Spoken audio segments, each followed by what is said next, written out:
Hello mga katalkers! For today's video, magbiko ta. So magbiko ta mga katalkers. Mauna niya ang atong malagkit na lungag na siya. Ito yung para sa magiging toppings natin. Lolok, kung sa Bisaya.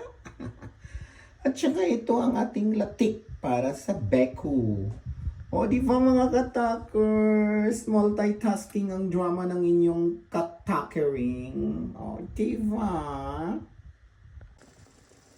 O kinide atong latik mga katakers, gibutangan ko ni siya gloya. Pero unyag butang na unyag humana sa biko, tanggalin natin ang luya. Pang pa-aromatherapy lang siya. Charot. So nalatik na day siya mga katakers, tapos gibutangan na nako siya. Sugar, brown sugar, and then ang ating malagkit. So, okay yun sa nato mga katakers, ha? So, malapit na natin ma-mix mga katakers.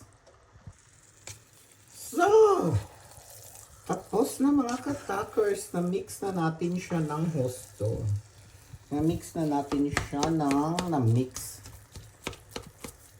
Tapos, hinihintay na lang natin yung latik, hindi pa natapos.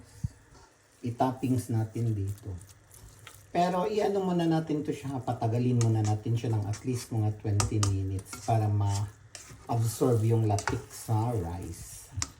Okay, mga katakers, mga unatag veku, osbiko, charot. So ito na mga katakers, mag-platings na tayo.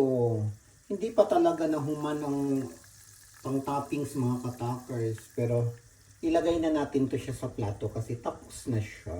O diba? Sarap ng veku, osbiko, bibe, charot.